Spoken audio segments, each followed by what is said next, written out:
Okay, everyone. Welcome, everyone. My name is Faith Adodo. I'm the host of prestigious talk show, a fourth-year PhD student at York University. I'm here to host this panel discussion with this wonderful guest. I will let them introduce themselves. We'll start. Today, we are going to be discussing the awakening of Nigerian youths. Please share this video because we want this video to go far. You are going to benefit from what we will be sharing today. We will be discussing on this panel discussion today. Before we start, I will let Mr. Joshua introduce himself, followed by David and Mr. Frank Orobo and Frank Tete. Thank you. So, Hi, everyone. Thank you for this opportunity. I'm Reverend Dr. Joshua Osage, Executive Director, Policy House International in Toronto, Canada, and I'm also a Reverend with Living Victory Water Tree Mission in Windsor, Canada. So I'm glad to be here with you on this panel. Yeah, thank you very much. So, Mr. David, please tell our viewers your name and what you do. Hi, everyone. My name is David Imade. I'm a Nigerian youth, and I'm very glad that I was invited for this discussion today because it's also an opportunity for me to open up my mind and see about what's going on. Thank you so much. Thank you. And Mr. Frank Orobo, please tell our viewers your name and where you're streaming from.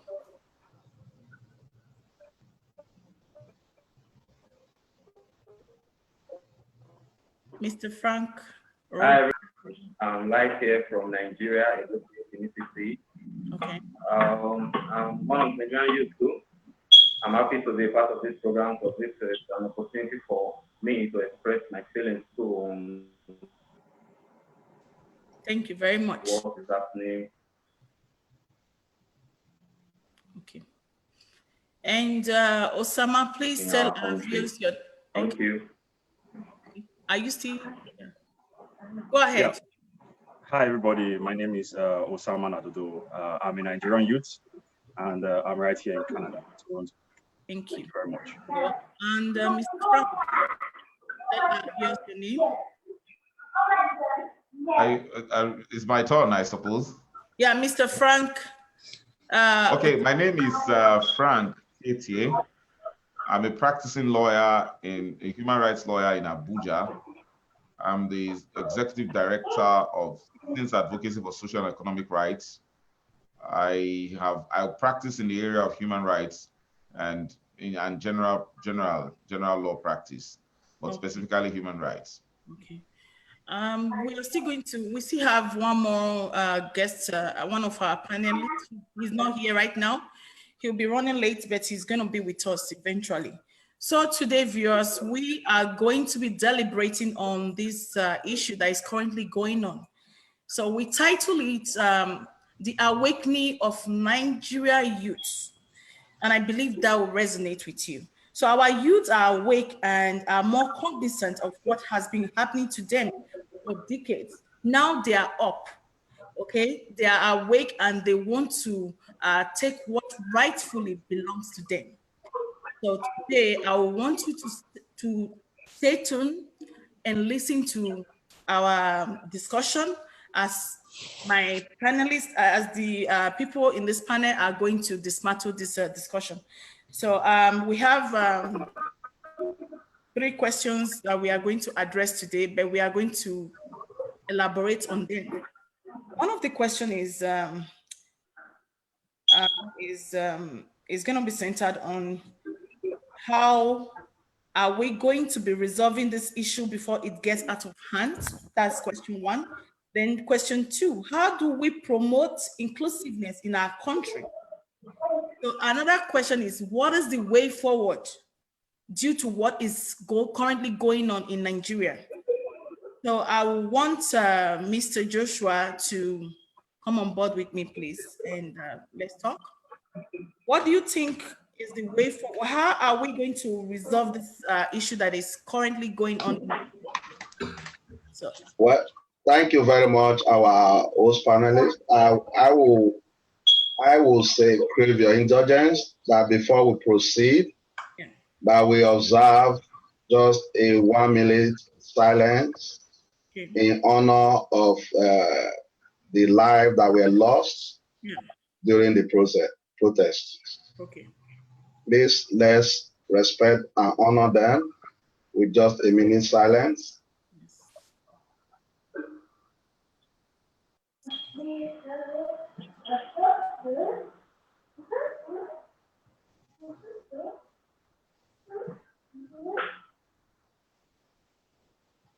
May the soul of all the departed youth rest in perfect peace, and may their struggle never be in vain, even as our country will come out stronger in this name.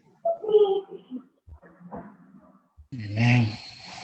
Thank you very much. I'm glad. I want to appreciate our panelists and our host for the inclusiveness that of our youth in this discussion. And I believe that just like you have asked, how do we resolve the issue at hand?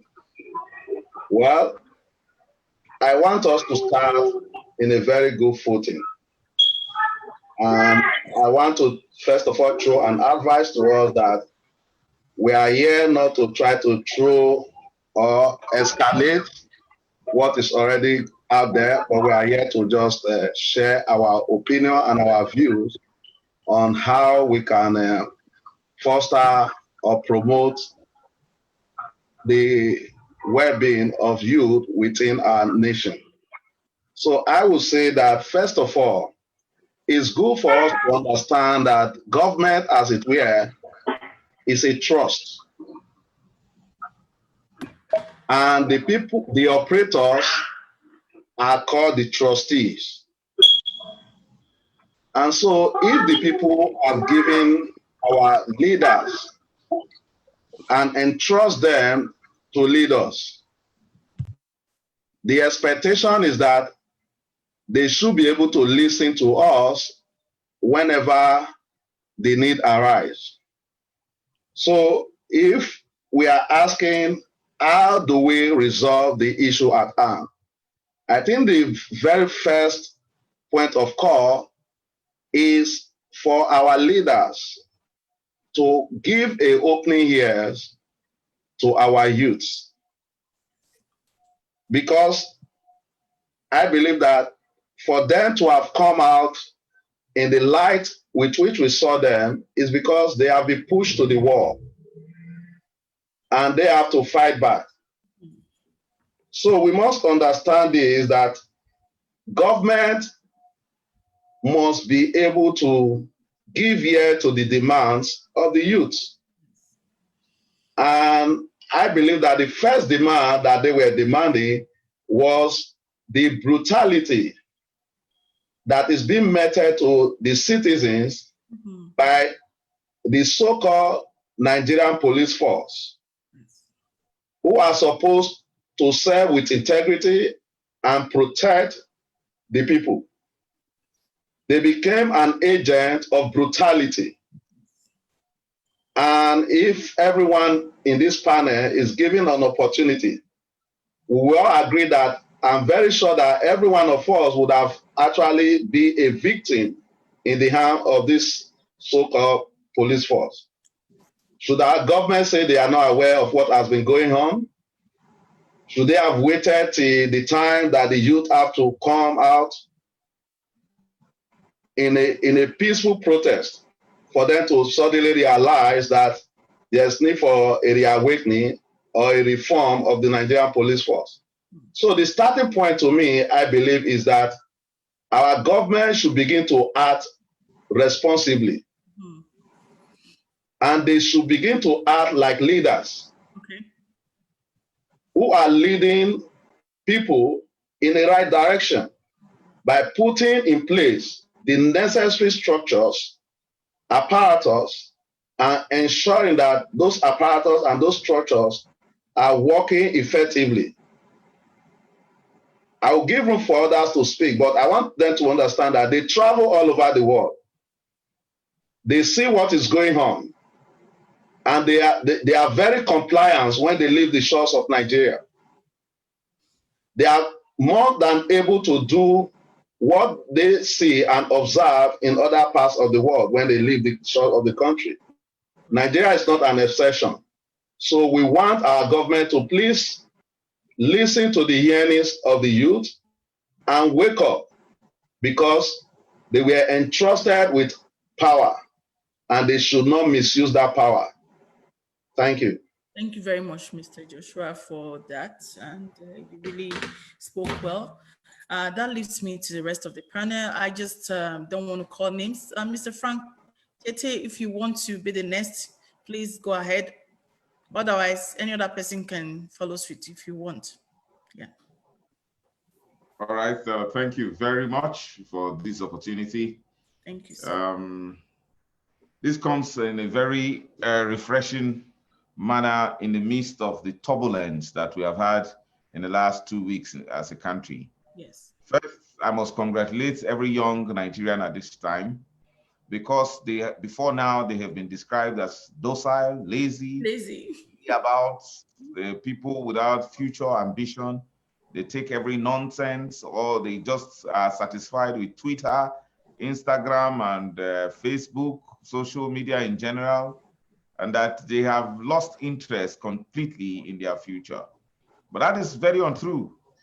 What has happened to the Nigerian youth, and which is a process we've just experienced a fragment of it, is that, something about nature is that in nature, you can't stop growth. You can, any living thing, one of its major characteristics is to grow. So it was enough for a long time. The frustrated Nigerian youth took solace in the social media, took solace in expressing himself, took solace in his computer, took solace in, aspiring to go across the world and to live out his dreams. Now that was growth. But when he got to a stage where that space to grow, that freedom to grow, that freedom to express the inner aspiration, when that space continually became contracted by a government that does not offer services, that does not create an enabling environment for talents to grow, for a government that does not respect the peculiar humanity of each and every young person in Nigeria, when the youth experience that contracting, a public space, the youth now preferred a situation where he believes that death would even be better, and he didn't care anymore. That's the reason why you find that there was one thread that was weaving all the protesters across the various states where there was expression of anger at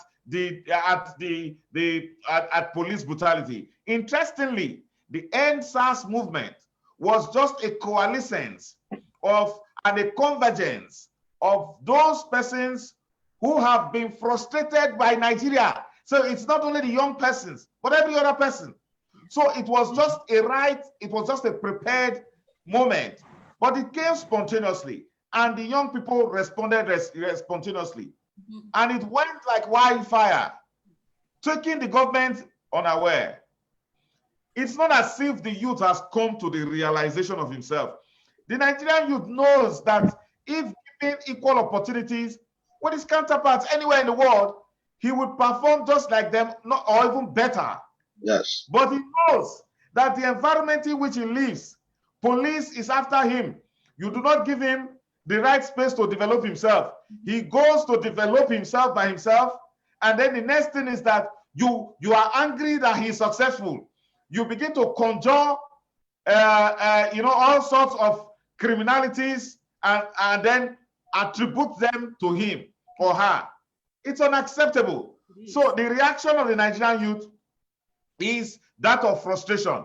But there is a need for the Nigerian young person to realize that he could have been president at 25. His counterparts were Valentin Strasser, even though it was a coup attempt, was a coup d'etat, became the head of state of Sierra Leone. We've seen young 25-year-olds all over the world as ambassadors. But in our country, that is where we find an 80-year-old being sent as an ambassador to an all-important country like the United States of America. I don't want to monopolize this discussion. But one thing that is very clear is that the Nigerian youth should first of all realize that the system is skewed in such a manner as if it is its own enemy. The system is the Nigerian system is the enemy of the Nigerian youth. And the Nigerian youth must realize that these current power mongers, they are very powerful. It's very difficult to displace them. They will all die. But what happens? Would they replace themselves with young persons with this kind of oppressive mindset, with this kind of domineering mindset that decides to contract the public space? So the Nigerian youth must wake up to a future that it must face one day. There is a lot more to interrogate in this matter. However, I believe that this is the right time. And I want to thank you, Faith, for putting up this, because it means that Nigerian young persons need to prepare for what is coming. Yes, they must not only respond to spontaneous things like the abusive acts of SARS, but they must strategically position themselves for what is about to happen.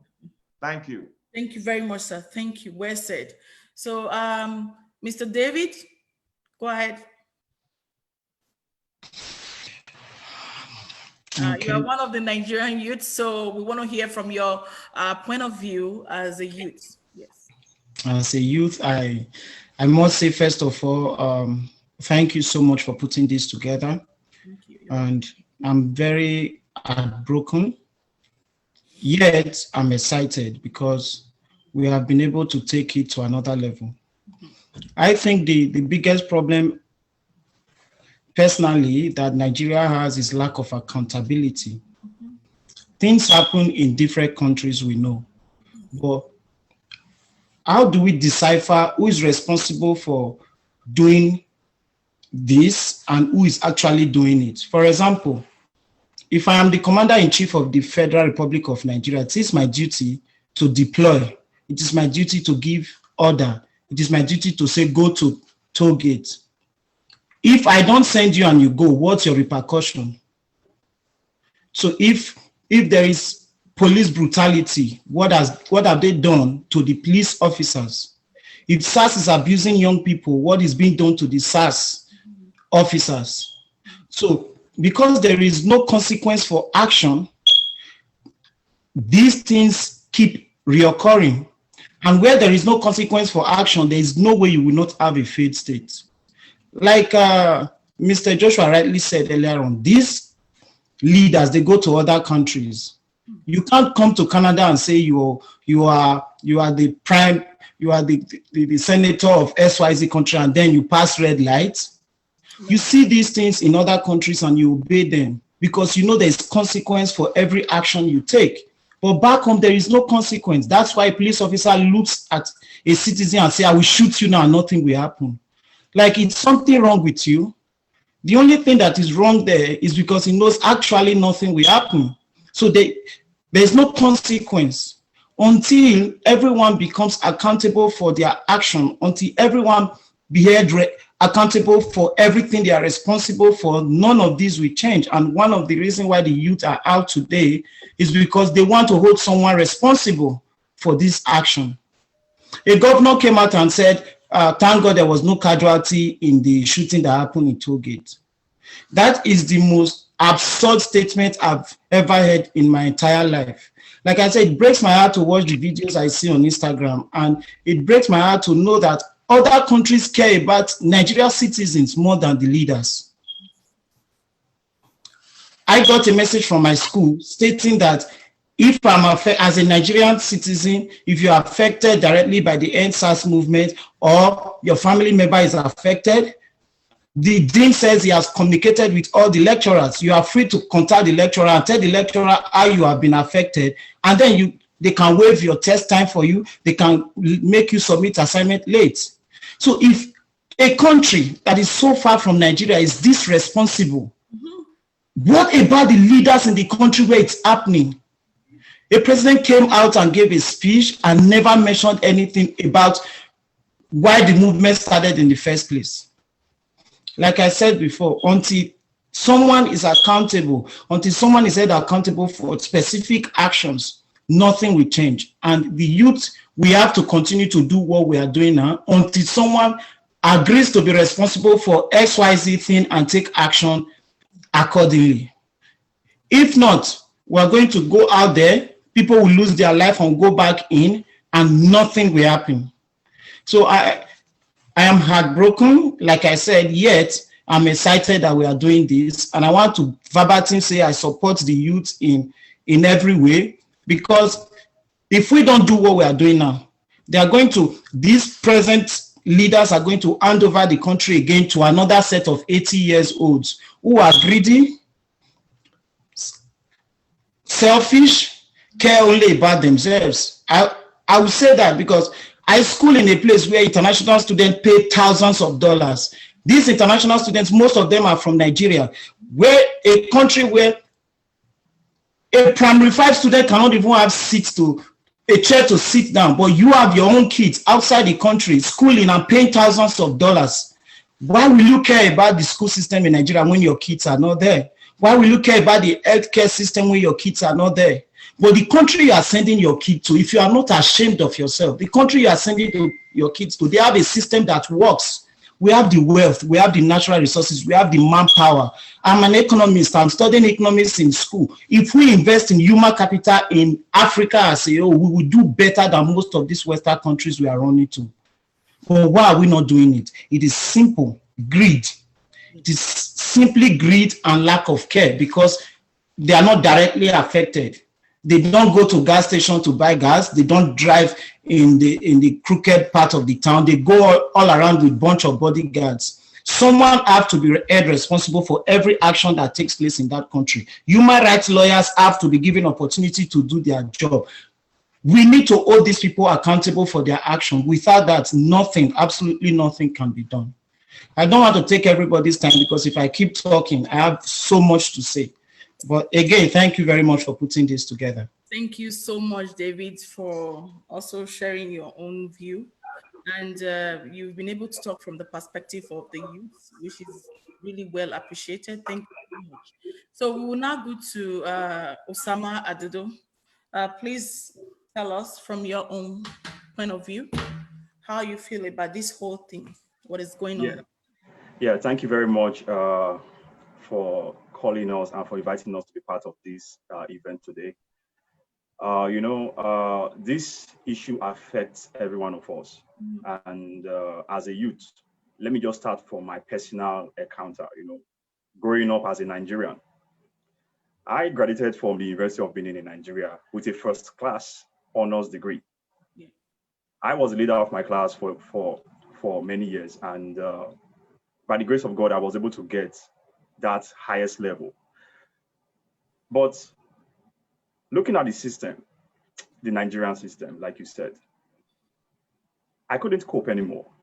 And not just economically, but also with some personal issues I couldn't resolve based on the fact that I was caged in a system that didn't allow me to realize my full potentials. Yes. And that was why I had to leave. For the past, I would say personally, for the past 12 hours, I have been receiving so much calls, emails, text messages, WhatsApp, and all of that from people who, after listening to the speech, or I would say to the pre-recorded video, president, they made up their mind that they are done. Like, I've seen people, these are people who I hold in high esteem, people who said that they believe in Nigeria, they're going to stay in Nigeria, come what may. From yesterday, everybody is saying right now, I am done. That's what everybody is saying right now. Now, coming back to the issue, I would say that based on the very first question you asked, the question you asked was like, how do we resolve this? While we have talked about the governmental side, which is from what Mr. David and others have said, that the Nigerian government needs to be accountable, the Nigerian government needs to, come together, which is very important, is the most important thing. I cannot but also state the fact that we as youths, as Nigerian youths, right now, we are very angry. Yes. The impulsiveness right now is extremely high. But at the same time, I want us to work not on impulse, but rather on wisdom.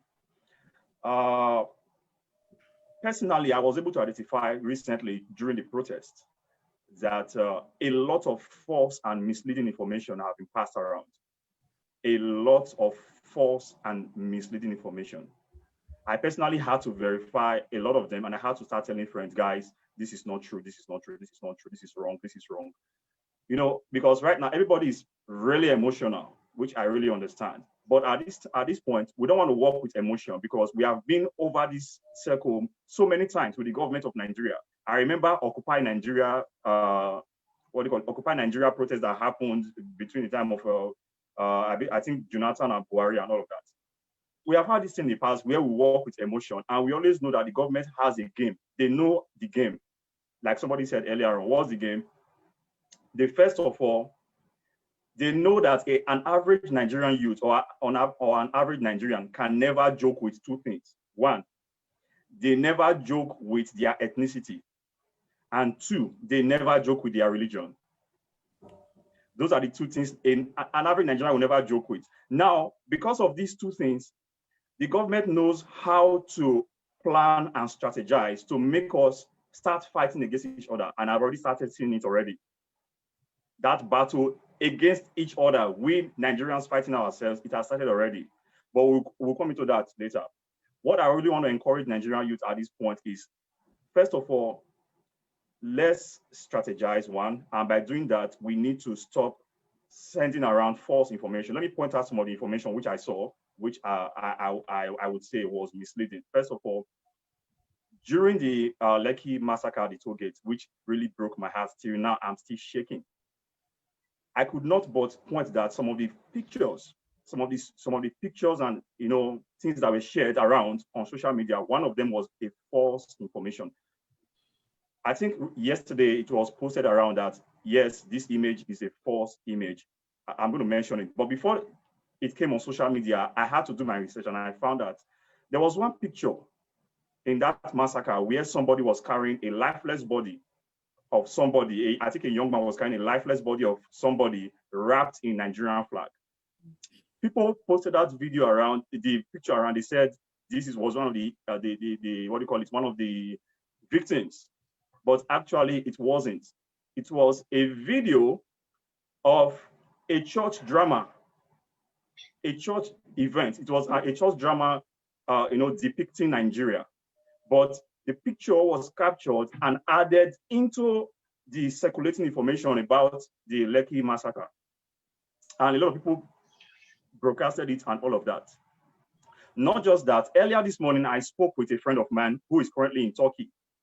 The guy told me that, I was asking him, I heard on social media that this guy, what's his name, Tinubu, is in Turkey. Because on social media, it was said that he ran from Nigeria to France, then from France, he's run to Turkey. I asked him, did you guys get any information? He said, no, that Tinubu is not in Turkey.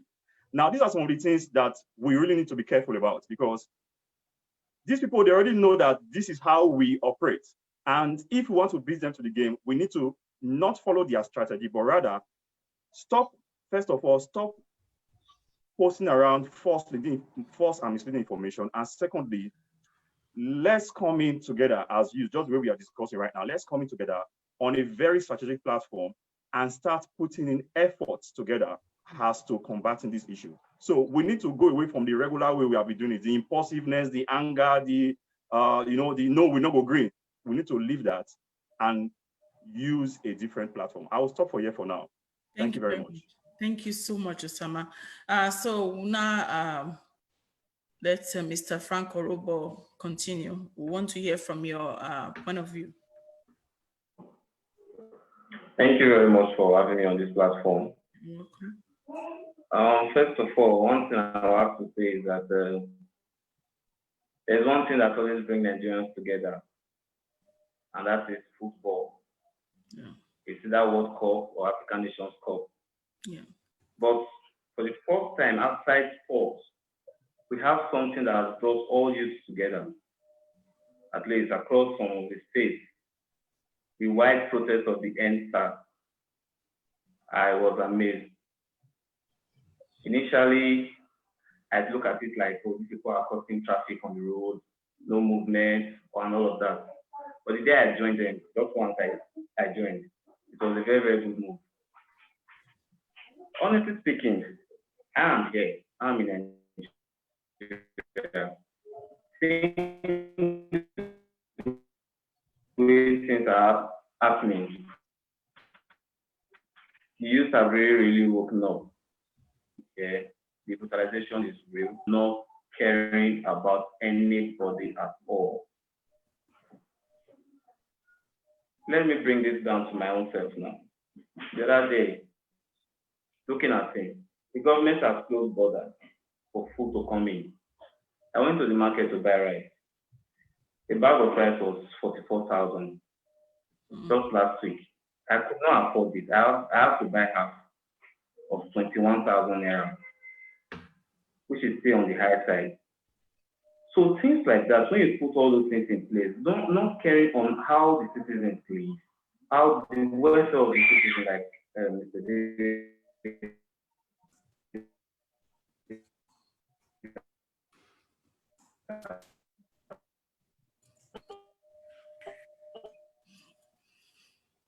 I think we're having a network problem here. So can I take it from here? Okay, we have Kizishi is here. Mr. Kizishi, please introduce yourself. Yeah, he's all those are things that make so many. Okay, I watched it. Hello? Okay, Mr. Frank Orobo, are you still, because I think the network was really bad. Okay, conclude. Okay, so, can you hear me now? Yeah, go ahead. Yeah, go ahead, Frank. Hello, Mr. Frank. Okay, I think the network is really bad. We are experiencing a bad network here. Okay, that's fine. The point now is that. Okay. Can you hear me now? Yeah, it's just breaking. It's off and on. So, yeah. Okay. Okay, I don't know what is going on. Okay, let's take. Okay, we'll just let Mr. Kizishi, if he's here, he should be the next to go. Please, yeah, let me admit him in. It's just okay. Go ahead, Mr. Kizishi.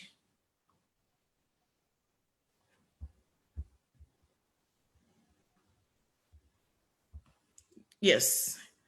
Please introduce yourself to our viewers. Mr. Kizishi, you are still on mute. Unmute yourself.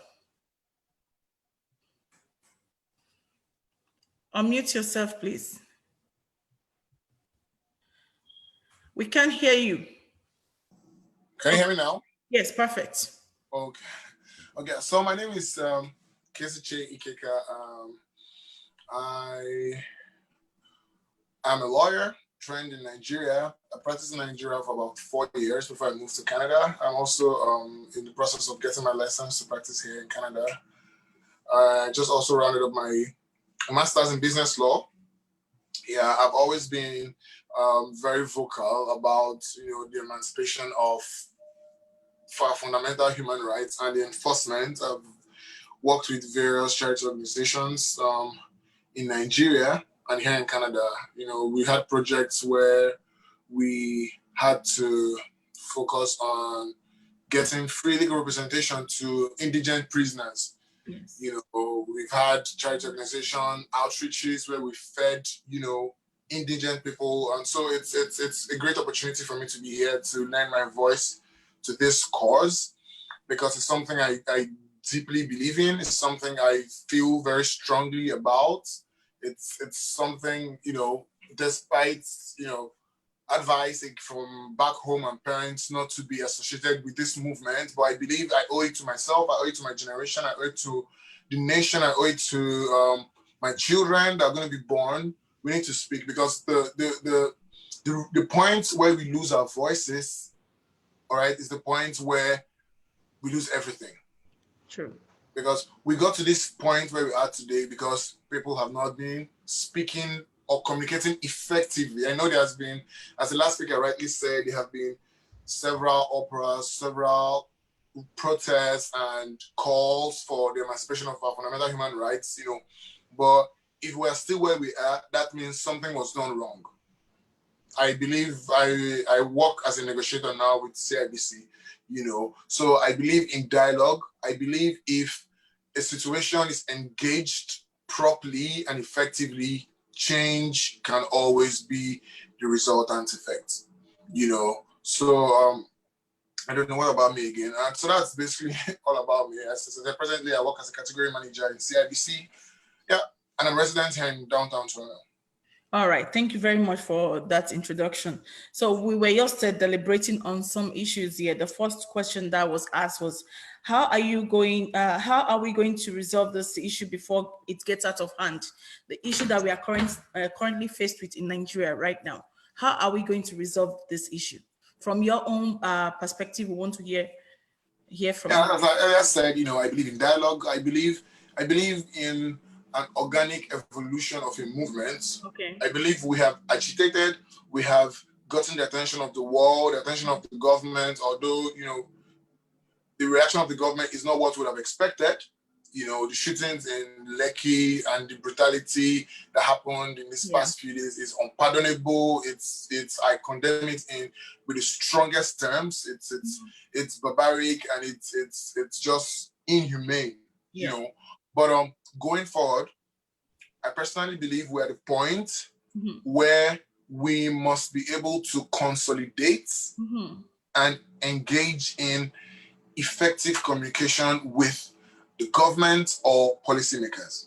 Okay. We must, if we need to move forward, be able to identify a few people that can properly articulate with the government, policymakers on a way forward to build a structure in which the government can be held accountable to their promises. All right. All right. It's one thing for the government to say, we'll do this, we'll do that, but we need a structure to hold them accountable. So to answer the question directly, we need to consolidate and come up with people that will engage the government on behalf of the general populace or the crowd. Right. So that's the point where I think we are presently. Thank you very much for answering that question. So we have our next question because the time is running fast. Yeah. How do we promote inclusiveness in our country, especially with the, you know, having the youth on board in terms of, you know, putting the youth in different power position? How do we promote inclusiveness? So yeah, I think it's prior to this time there was a bill that was passed, or there was a movement for not too young to run, and that movement, you know, saw a few youths or a few younger people, not necessarily youths, but like younger people, judging from the general demographic of Nigerian politicians, younger generation was involved in politics. So a way we can get youth included, we are doing the right thing. We have become vocal, because when you find your voice, that's the first step of every great revolution. You find your voice and you consolidate on that voice you have found. So we need to stick together. We need to have an organization. We need to have like some form of leadership, all right, in which or from which we can place demands. So the way we can, you know, get to the point where youths are included in government, youths that are educated, that are exposed, have, you know, held positions in company, in government, you know, they should be able to put themselves forward. This is not as regards any political party. How many youths are involved in politics? not involved in politics as thugs or involved in politics to manipulate. When there's an election, how many youths put themselves forward to be elected into positions? I don't mean a youth that has not held any political office before declaring for presidency. It doesn't work that way. We have local government chairmen, we can start from there. You can put yourself forward to be a local government chairman. You can put yourself to be maybe a secretary or something. We need to get involved, not just in casting our votes, but in putting ourselves forward to be elected. So I believe that's one step we can go. Yeah, thank you. One step we can go about that. Yeah, thank you, Kizishi. Any other person, anybody that want to, if you want to. Okay, let me take it from here. Go ahead. I want to start from the point of accountability. Yes, okay. And how do we get the youth involved? Yes. It's very simple. If government can be able to build trust with the youth, for example, not too young to rule. Now, what is the process of involving them, of engaging the youth? Is there an enabling environment being created by the government, or is just a symbolic statement that government normally make, pretending to be acting, pretending to be engaging the youth, whereas deep down, they hold tight to power. Let's take, for example, the various political parties. What effort have they made to fully involve the youth in seeking elective positions? What is the constitution of those parties? What are their manifestos? I think the Nigerian state is a joke when I look at them. For example, I can't imagine we have how many political parties? But when it's election time, what do we see the political party talking about? You see a whole political party, for example, the PDP will come out to be telling us, vote umbrella. How does umbrella represent the policy trust of the party? Yeah, or the manifesto. Yeah. Or the manifesto. It's true. Or APC bringing broom and telling us vote broom. Just to take you up there, not to cut you, but I feel that just to answer the questions you're throwing up, we need to come together. We need to have an organization. That is exactly that is the point, that's where I'm going to. Yeah. That there is need to create a platform to attract the youth into getting themselves engaged in this political platform, whereby they will be able to have a representative. I want to agree with the last speaker, that the two last speakers, that even with the youths, we need to put ourselves and our house in order. Yes. Because nobody will voluntarily give up power for the youth. Yeah. I will just quickly read what Professor Salewa said here. Sorry to interrupt you. He said the youths, he said then youth with integrity should start positioning themselves for government. Youth, let me just go back. It's long a little bit. Yeah, okay. She wrote a lot, which is really good.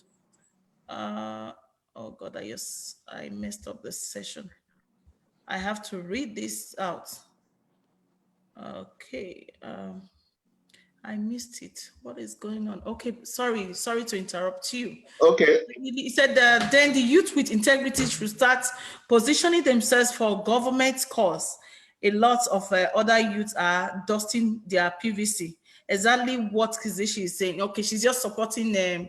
Yes. Yeah. So what I was saying was that youth should begin to hold their leaders accountable to their words. Remember, I started by saying that government first is a trust. Yes. And the players are the trustees. And they are supposed to work to listen to the people that they are ruling over. For example, a state governor have just made a pronouncement that in his informing the new government that is going to involve 60% of youth. Now, it is not left for the youth of that state, for example, to hold such a governor responsible, accountable to his words. Now, I want to appreciate the governor for making that statement. And I know in the past, because he's almost going to a second term, he has actually engaged some of the youths. But the youth themselves have not really been able to play their game in a rightly manner. For example, most of the youth that were appointed as SSAs, I remember when they were appointed, they were told vividly that they appointed SSAs to go back to their locality, to go and ensure that they conscientize their people and to make them feel the presence of governance. But most of them, where did they end up with? They all were roaming around carrying the title of SSAs without allowing themselves to go back to their locality and mobilize themselves and bring the attention of government to the needs and yearnings of their people. And also be able to inform their people of what government is doing and how they can benefit. So what am I saying? The youth, first of all, must be able to organize themselves in such a way. If I will tell you, for example, violence is not the ultimate process of, pursuing your agenda. There must be a conscientization. There must be a sensitization. There must be room for dialogue. Then you give deadline. If government fails to, if you have explored all this avenue, then the last resort is violence. But I want to also tell the leaders that they have to learn a lesson here from what has just happened. Because this incident was so strategic. I give you an example so that I can give the rest people opportunity to speak. Why do you think the youth went to the prison? Do you know that majority of those people in the prison, their crime is not as grievous as most of our elected leaders? Sorry, let me just hold you on. Let me just hold that thought. Let me just pick you on that. Do you know I raised this same point at the protest? Last time I did a survey from Port Harcourt prisons, there were 4,000 inmates in the prison. Out of the 4,000 inmates, only about 300 to 400 were serving sentences. 3,200 were awaiting trial. Yeah. Out of the 3,200 awaiting trial, the average time of awaiting trial is 5 years. Some of them have been there for 6 years, yes. 7 years, 8 years. That's ridiculous. I'm a lawyer. Most of them, I interviewed them, they were breaking down. We had 20 which wanted to represent. Can you imagine that we went to courts? There was no trace of their files in the courts. No. It might just, so where do you want to start? No trace of their files in the courts. They've been there waiting for a court date for 5 years. So I can comfortably tell you that 80% of the people in prison are not supposed to be there. They have not been given a fair shot at justice. So that's another problem, another thing which I raised. Look, our administration of justice system is a joke. It's one of the greatest contributors to the problems we have presently. Because if police arrest someone, and by the law, you're supposed to charge them within 24 hours, or if the nearest court is above 5 miles from the police station, within 48 hours, the police has no business keeping you within 48 hours. Understand? So if the court system was working, maybe they pick up a boy from a random place and they charge him as the police usually does. They'll charge you for armed robbery or an offense that is not bailable. They will not take it to high court. They will take it to a magistrate court where the judge doesn't have jurisdiction to try that matter. So what would the judge do?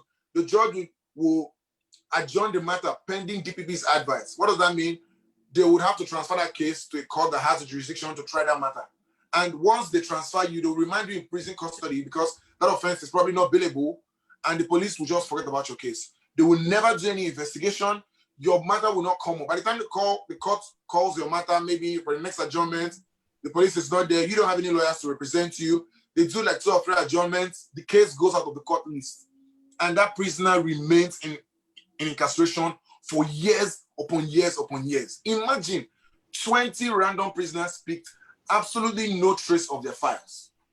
To add to that, it is the same government not too long ago, they told us that they were feeding inmates with up to close to 2,000 daily. And what does that imply to the youth? It simply implies that there is food in prison, and we all know that that's a lie. Anybody can come in here. You understand what I'm saying? So what we are saying is that the government should make concerted effort to ensure that they design a program through the National Assembly, through the political parties, that will attract youth, not in a negative form, or using them as political talks.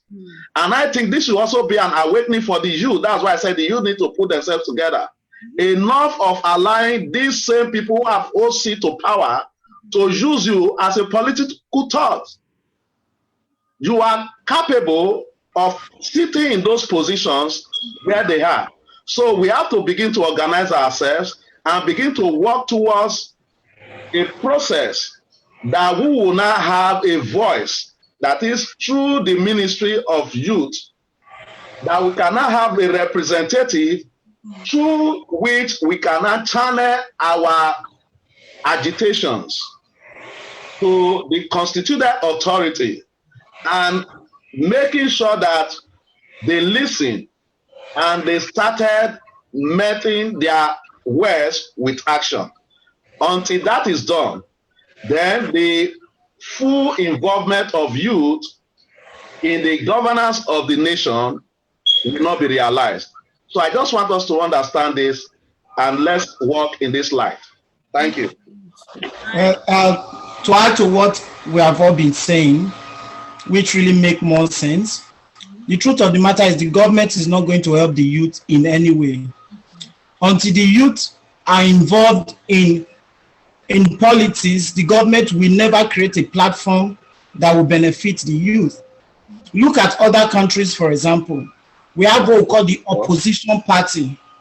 During COVID-19, you see countries like Canada and United States, opposition party saying, should we give, the current government saying, should we give aid of XYZ amount? Opposition party checking and balancing the decision they are making.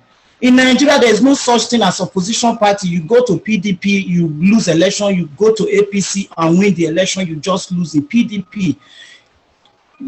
I'm not expecting the youth to even involve themselves in already existing party that have their own agenda written down in their political party, their own manifesto. They have their own rules and regulations. I expect the youth to come up with something that they themselves will pen down, the paper and barrel, they pen it down their agenda, what they want and how they want to go about it, and begin to involve themselves in politics. It's not going to be like magic. You start in 2020 and you become president in 2020. There's a popular saying that says, he who fails to plan is actually planning to fail. We need to start from somewhere. The government have checked it. I've looked at it from all angles. The government will never create an avenue that we encourage the young people, the youth, to come into politics and then snatch power away from them, because they are clearly power drunk.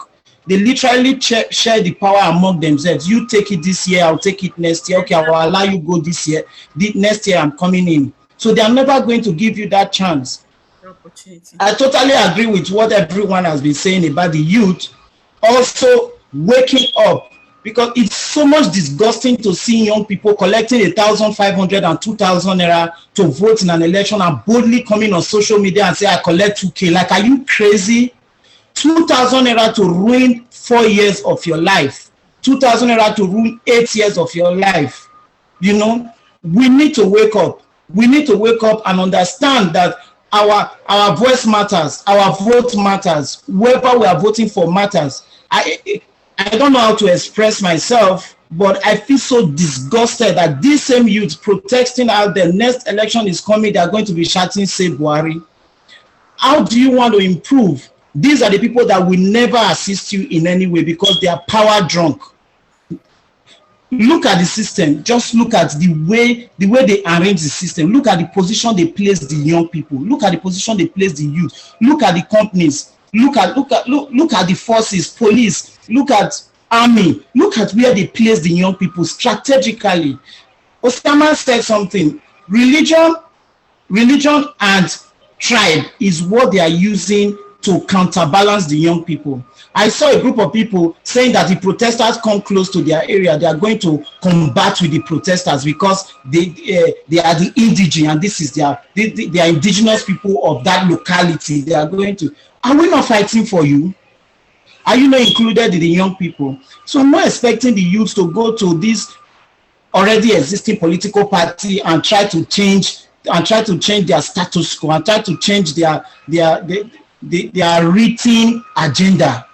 We need to start our own movement. Like Mr. Joshua rightly said, let's have representatives that go to these offices. Everyone needs to be responsible for their word. This is what we want. If you agree, we give you XYZ amount of time. If you don't do it, we are coming back. There should be transparency in the system. XYZ person went to the governor's house and had XYZ meeting with the governor. This was the outcome of the meeting. 10 days later, he went back. There should be transparency because we are going to stay in toll gate for the next 4 years and nothing will happen. They will be there. Their kids are not there, like I said before. None of them have their kids in toll gate, so they can do whatever they want.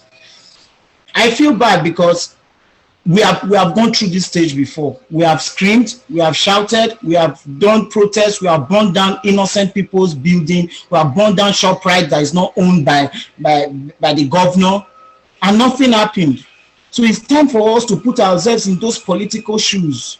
It's time for us to begin to invest in ourselves. And even if you invest in yourself in Nigeria, the government is not going to give you opportunity to reap the fruit of your labor. Frank went to University of Abuja. A student designed something in computer science and went to the HOD and said, "This is what I designed." What did the HOD say? "Keep it, you will need it in the future." Is that how you want to encourage someone who just designed something? This same person goes abroad, does the same thing, is encouraged, and then the government comes back and say, "A Nigerian-born Chukwuma won an award." Where were you when he was leaving Nigeria to go and win an award outside?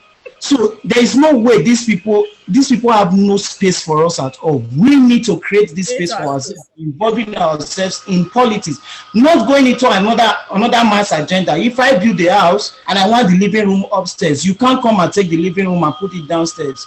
So I'm not expecting to go into PDP and change their agenda. Let's come up. Let's have an opposition party that actually works. If Democrat is counterbalancing Republican, PDP is not going to do that to APC. If you think that's going to happen the next 5 years, it's impossible because they are both the same. So I'm just using those two, for example, because those are the two parties we know anyway. So let the youth come up with their own thing. Start from somewhere, but in the nearest future, begin to build something that will amount to something meaningful. From what we are doing right now, violence is not going to help in any way. But are we ready to actually take responsibility? Can we take that responsibility? Apart from stealing ballot box and guiding the politicians that gives us 10,000 naira, can we actually take up responsibility? And can we be held responsible for our actions? Can we be able to prove to these people that it is possible to do XYZ thing in Nigeria? How can we do it? We can only do it from the inside. We can't do it from outside. We can't do it as viewers. We can only do it as participants. So we, the people who are interested in politics, need to come out bold and plain and show that they are interested in politics and watch the youth vote you in. As long as you are ready to do what you are promised to do, I will vote for any young person that comes out in any position because I've been voting for old people and nothing has happened. Thank you. Honestly, I think I want to comment. I totally agree with him. but I want to say something that this movement, to my mind, it transcends, politics. We are calling for a reform of the way things are done. We're calling for a reform of culture. We're calling for a reform of even the political systems. We're calling for a reform of everything. So I would advise, rather, we come up with an organization that is apolitical, all right? An organization that we can hold, whether it's PDP that's in power, whether it's Buhari that's in power, whoever's in power, PDP, APC, let our organization, let our voice be able to transcend any political party. We should exactly. Like and it should be transparent. It should be something everyone can see. Exactly, like an organization that has the fortitude to put enough pressure on the government that we can actually affect elections, we can affect policies, we can affect laws that are being made, we can affect the budget. Like, for instance, the president tables a budget for assents in the National Assembly. We should be able to have a coalition that will say, we have seen this budget, we will stage a protest or write to the National Assembly to throw that budget out because it doesn't have enough provision for education, it doesn't have enough provision for human resources, doesn't have. So, like, we should come together and have a structure, an organization that is able to put pressure on companies, pressure on the government, pressure on religious organizations. Understand? That's the view I have, because then we'll be positioned to make more impact. We'll be positioned to make impact that would actually change the culture. Because look, if you take a look at what's going on in Nigeria, government is not the problem. People say, I've heard, and I believe this statement, that the government is a representation of its citizens. Understand? The rot in the police station, you see in government, the rot, if you check in civil service, if you go to the secretariat, you have to pay to city commissioner, you have to pay to enter this office. The same thing goes on in the police station, the same thing goes on in JAMB. You have to bribe to get admission in university. So it's a culture thing. So whatever system we're setting up should be able to address it at a grassroots level. We are youths. If we have this organization and a youth that is an APC wants to contest an election, we can give an endorsement. We can set up, like, we can hold debates, or we have 5 youths contesting for a position in Lagos State, for instance, now, under different political platforms. We're going to say this XYZ organization is going to support one candidate, but before we put our support behind any candidate, we're going to have a debate and have each of them come and speak on their agenda. All right?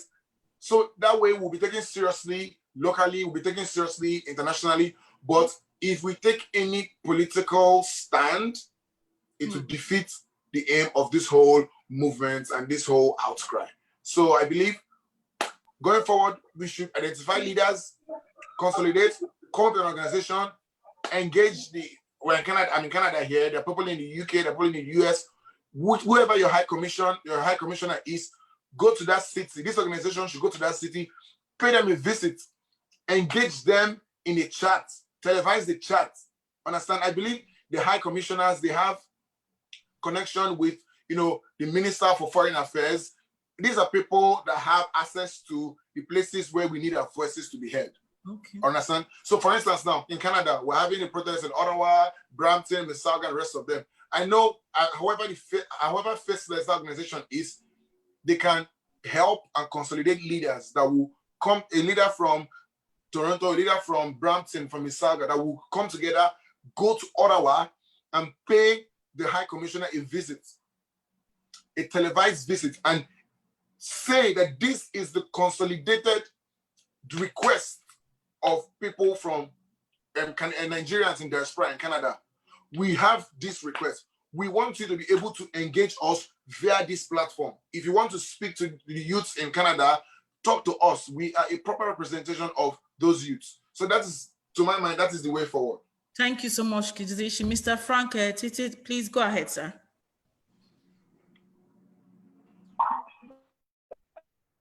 All right, thank you. Thank you, sir. All right, I think we should deal with a bit of some facts here. Yes. Okay. We have the Young Progressive Party in Nigeria, made up of only young people. They fielded a presidential candidate. We also have the British government supporting the young, not too young to run bill, which eventually became an act with about £80,000. Mm-hmm. We also have recently a Nigerian startup made up of 20-year-olds called Paystack, sold to an American company, Stripes, for 80 billion naira. Mm. There are companies in Nigeria made up of the one dreadlock boy and another who paints his nails, looking very weird, you know. The thing is this. Let us not, we'll drop this. I will advise the young Nigerian to cut his mark. I appreciate what all of you in diaspora are doing, but unfortunately, there is no law that enables you to vote. You really cannot affect the political situation here. You can neither vote nor be voted for. What is important is that the young Nigerian should have that space to make a mark. It is that space that was missing, that has been missing. Mm. Even despite all the hardship, we still have the Paystack success. It is that missing space that has engendered the EndSARS movement in such a spontaneous manner. Young Nigerians should know that whether they like it or not, this old guard is passing away. They're just dying one after the other. Buhari is the last of the old guard. I can't imagine us having another 70-year-old president. Even though Atiku is trying to come up, it's going to be very difficult. I don't know what sort of PR magic Tinubu is going to do now to warm himself back into the presidential race. Whether we like it or not, the future belongs to the young, those who are 25 years, 30 years old now. We should be concentrating on how they will determine their life in Nigeria. Interestingly, because I've also traveled across the world, I've seen how life is. And I've realized how important and how much better it is to come back home and control and enjoy your freedom. Even when you don't have the freedom, it's okay, you fight for the freedom. Young Nigerians should attempt to make their mark in the media, in industry generally, Government has been politicized. Don't underestimate the power of the ruling class that shares resources according to ethnicity. I would urge every young Nigerian to not to even look at the public service. We are dealing with a fundamental problem of what is the future of Nigeria. We have told the government that it needs to restructure. If it does not restructure, so that those of us from a place like those of us from a place known as Bendel State, which comprises of the present Edo and Delta, if those persons cannot control their destiny, you take away. In fact, I don't want to go into that. I don't want to lose the focus. The focus tonight is on the Nigerian young person and awakening him. Yeah. Now I will be very brief because I want the moderator to take back her role. Now, the thing is this. Those of you, many of us seem to be speaking from the diaspora. You can help a lot.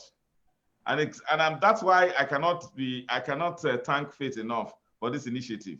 Many of you, you see, you think that there is nothing much you can do, but you can do this when you put together a number of us who are on the ground here, and then we begin to interface, and see how we can exchange ideas. Yes. But please, let us, because we need to be solution-oriented. If we try to bemoan the problems of this country, we will not live here. And there are much myriad problems that we can never think of. But we must now, I will end by saying this. We need to start celebrating ourselves as young people. I'm not a young person anyway, but as young people, I'm speaking for young people need to begin to celebrate themselves. There should be this unhealthy rivalry among young people. Unhealthy competition should stop. they should begin. You find it that why is it difficult for a young person to contest an election in Nigeria? It's because he doesn't have enough money. The system is skewed in such a manner that elections are expensive. But let me tell you something. I raised the issue once, and I don't want to actually make this reference. I raised the issue once with those people who run the Nigerian Communication Commission. I said, how come you have hoarded all the short codes? Why can't young people pick one short code, have access to short codes, and say to support Joshua Osage as he runs for president? Dial *22 or dial 231 to download this campaign song for 15 naira. The same way, let me tell you, the same, the young person will have enough money with his populist philosophy and then get to power. So, but all of these things, Joshua said something, and he was saying about National Assembly, and he also answered the question. Nobody will give you power on the platter of gold or on any platter for that matter. You have to take it. But the system is fundamentally wrong, and we are hoping and working seriously that I will close with this last statement. Please let the Nigerian young person prepare for the future. Yes. Things will not remain like this. The government never expected what has happened with the EndSARS movement. The restructuring of Nigeria is a matter of necessity. If it's an idea whose time has come, and if the Nigerian government or whoever are those running government at any time do not realize that, Nigeria will break up. I do not agree. I do not like secession. I'm not a secessionist. It is better as one Nigeria. But Nigeria will implode, and then there will be a new order. Let it not be that we are not ready when Nigeria restructures, or we are not ready as young people when there is a new order. Just hone your skills. Get ready. That's my message for the Nigerian young person now. Very much. Thank you very much. Thank you all. You've all spoken well. And I believe our viewers, they've heard from different point of view. Mr. Joshua, thank you for coming. Osama, thank you for coming. Kezeshi, thank you for coming. David Imade, thank you for coming. Can I quickly add one more thing before I go, please? Yeah, we are just trying to, go ahead. Please, I don't know how many youths will be able to watch this. Please, I want us all to work together. For those that are taking this opportunity to loot, those that are taking this opportunity to break into stores and steal from the people who are also struggling like them, we need to understand one thing. Nigeria is shared into two groups, those that don't have enough and those that have too much. If you steal from those that don't have enough, you are one of the problems Nigeria is facing. We keep crying Black Lives Matter. It won't matter to anybody unless it matters to Black people. If you are stealing if you are going from house to house to rob because they broke you out of prison, if you are going from house to house to rob because you are taking advantage of the protest, I express my disappointment and I plead with you to stop doing that, because you are inflicting more punishment on the people that the government is already punishing. So I plead with them to please stop doing that and work together to achieve a common goal. Yeah, thank you very much, Mr. David, and Mr. Frank Tete, thank you. Thank you, Frank Orobo, thank you very much. Mr. Joshua, thank you so much. Catherine Yoha, thank you. Abraham, thank you. Sister Izei Osunde, thank you so much. Sister Mercy, well, thank you for watching. And I want to quickly just send this message to our viewers out there. You've been watching and you've heard from a different point of view how they've, unpacked and talked about the awakening of Nigerian youth. And so just to touch on what they said, my own advice, based on what they've said in this panel discussion, is for us, especially the Nigerian youth. You people should sit down and think. You should try and reposition yourself. As they've said, anything can happen at any time. You have to be prepared for what is coming next. So you have to be prepared yourself. Know that when it's time for them to allocate power, you're not ready. Then trust me, That would be your own prerogative. So it is very important for you to be prepared. We don't want that. We want those youths that are ready to assume that power position to be prepared, because that will definitely happen. We are fighting for resolution. We are fighting for a new Nigeria, and I believe that is going to happen. You know, we are going to be using this space to reach out to people all over the world, especially the youths. Based on what is currently going on now, we are going to champion, like have more panel discussions. Then we'll reach out to you, and guess what? You benefit from this show. That is the reason this show is here, so that you'll be able to extract and gain something from what we are doing here on the prestigious talk show. So I want to thank all my viewers for taking their time to watch this panel discussion. Thank you all. And I hope you guys really benefit from this discussion today. And I will also use this opportunity to tell you guys to go subscribe to my YouTube channel, Prestigious Talk Show, and follow us on Facebook, okay? And again, we want you to know that you are not alone. You are not alone. Remember, you are not alone. We are with you. All right, so I'll see you next time. Thank you all for coming. All right. Thank you very much. Thank you. Thank you very much. Thank you all. Thank you. God bless you. Thank you very much, Faith, for this opportunity. We appreciate you, and we'll continue to partner with you to ensure that with the goal for which you have established this platform will be met. Thank you very much. God bless. God bless. Thank you.